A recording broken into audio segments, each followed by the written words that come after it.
اس وقت ضرورت ہے پاکستان میں سیاسی سیز فائر کی، پولیٹیکل سیز فائر، یعنی کہ حزب اختلاف اور حزب اقتدار کے درمیان، اور اس میں معیشت ہو، توانائی ہو، دہشت گردی اور انتہا پسندی ہو.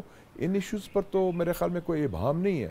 اگر ہمارا کنسنسس ہو سکتا ہے فاٹف پر، اگر ہمارا کنسنسس ہو سکتا ہے ماضی میں جنرل باجوہ کو ایکسٹینشن دینے پر، اگر کنسنسس ہو سکتا ہے اس وقت موجودہ آرمی چیف پر بھی، اور اگر کنسنسس اب موجود ہے کہ آئی ایم ایف کے ذریعے پاکستان اپنی معیشت کو سنبھالے، تو یہ تو بنیادی مسئلہ ہے اور پاکستان کی عوام بھی یہ چاہتے ہیں. لوگ کہہ رہے ہیں کہ مشکلات اضافہ نہ کریں، مشکل فیصلے کریں، اتفاق رائے سے کریں. اور اگر اتفاق رائے 3-4 ایشوز پر ہو گیا ہے تو یہ پاکستان کی سیاسی قیادت، چاہے حزب اختلاف میں ہو، حزب اقتدار میں ہو، وہ آرام سے بیٹھے، کیونکہ ان کے انٹرسٹ ہے. کیونکہ اگر کنسنسس نہیں ہوگا، خلا ہوگی، تو خلا پھر کو اور پر کرے گا. پھر اگر سیاستدان اس موقع پر وہ نہیں کر سکتے اپنا رول کہ مل جوڑ کے بیٹھ کے مسئلے کا حل مل کے نکالیں، تو پھر کوئی اور نکالے گا. مسئلے کا حل تو نکالنا ہے نا. یہ مین میڈ پرابلم ہے، کوئی باہر کا پرابلم نہیں آیا ہوا، تو ہمارے ہاتھ میں ہے یہ. تو میں سمجھتا ہوں یہ بہت بڑا امتحان ہے پاکستان کی سیاسی قیادت کا بھی اور پاکستان کی انٹیلیجنشیا کا بھی.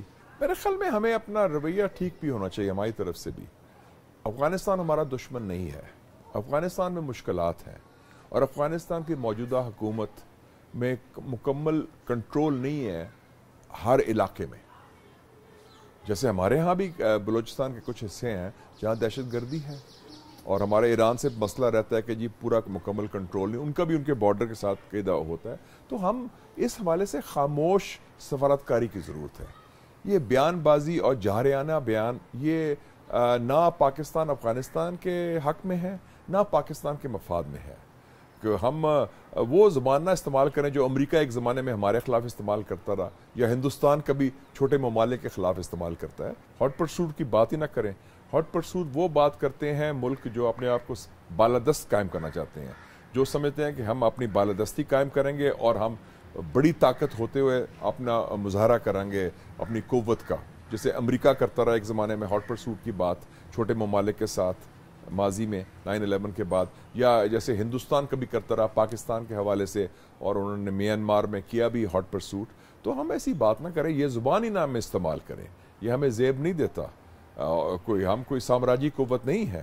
ہم ایک برادر اسلامک ملک سے بات کر رہے ہیں، اور اس کو برابری کی بنیاد پر اور عزت و احترام کے ساتھ ہمیں بات کرنی چاہیے. آپ کے جو قریبی دوست ہیں، ساتھی ہیں، انہوں نے ماضی میں بھی مدد کی اور اب بھی انشاءاللہ مدد کریں گے.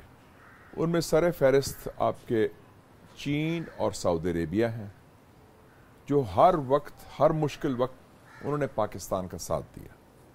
مجھے یاد ہے 1998 میں جب ہم نے نیوکلیر دھماکے کیے، اور میں اس کو وزیر اطلاعات تھا پاکستان کا، یہ ترجمان بھی تھا اس حوالے سے، تو اس وقت ہمارے خلاف پابندیاں لگ گئی.